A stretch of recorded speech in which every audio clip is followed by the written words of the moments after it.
कांग्रेस अध्यक्ष आदरणीय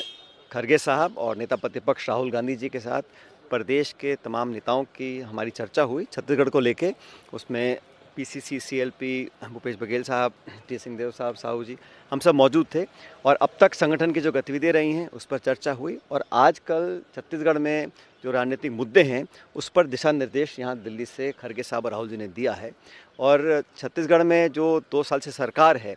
तमाम मोर्चों पर फेल है। फसल खरीद हो, लॉ एंड ऑर्डर हो और विशेष रूप से जो माइनिंग को बैकडोर एंट्री दी जा रही है और उससे आदिवासी क्षेत्र के लोग, किसान बहुत परेशान हैं। उसमें कांग्रेस पार्टी लोगों के साथ खड़ी रहेगी, ये हमने पहले भी कहा था और आज दोबारा इस बात को हम दोहरा रहे हैं।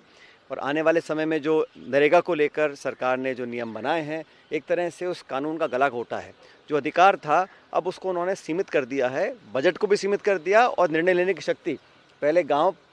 देहात में तय होता था कहाँ कुआं बनेगा, कहाँ सड़क बनेगी, अब पूरा सेंट्रलाइज किया है। तो ये जो मानसिकता है ये किसान, गरीब, निर्धन, असहाय, निर्बल जो लोग हैं उनके ऊपर एक कुटाघात सरकार ने किया है। इसका विरोध पूरे देश में हो रहा है और कांग्रेस पार्टी जो भूमिहीन किसान हैं, जो डेली वेजर है, लेबर है, जिनके पास एक सुरक्षा कवच हमारी सरकार में मिला था, वो वंचित करने की योजना सरकार ने बनाई है। और जिस तरीके से बनाई है, कोई चर्चा, विचार विमर्श, संशोधन का नाम दे रहे हैं, लेकिन नरेगा को ख़त्म किया जा रहा है। उस पर पूरे छत्तीसगढ़ समेत देश में कांग्रेस पार्टी में मूवमेंट लेकर आगे आई है। हम इसका विरोध करेंगे और राहुल जी के नेतृत्व में जब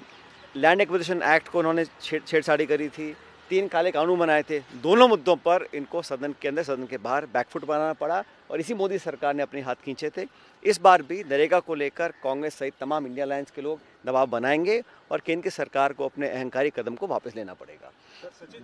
बाकी हमने जो इश्यूज़ हैं आज महासचिव महोदय वेणुगोपाल जी, खरगे जी, राहुल जी को पूरा विस्तार से पूरा समीक्षा भी करी है, गहर अध्ययन लोगों ने किया है, अब तक कार्रवाई पर उनको जानकारी दी है और आने वाले कुछ हफ्ते महीनों में सदन के अंदर हम लोग क्या मुद्दों को लेकर सरकार को काउंटर करेंगे, दबाव बनाएंगे और कार्यकर्ताओं को लेकर जो हम लोगों ने बीएलए से लेकर संगठन को मजबूत करने का जो एक निर्णय लिया है उस पर पूरा अमल हम लोग कर चुके हैं। इसी बात पर आज चर्चा हुई और अच्छे माहौल में हुई है और दोनों राहुल जी, खरगे जी ने निर्देशित किया है कि छत्तीसगढ़ मूलतः कांग्रेस माइंडेड स्टेट है और वहाँ जो नौजवान हैं जो आज इस सरकार से परेशान हैं, एक उम्मीद की तरह हमारे को देखते हैं कांग्रेस की तरफ, उस पर हमें खरा उतरना है और सब मिलकर इस काम को करेंगे, तमाम नेता, छोटे बड़े सब मिलकर।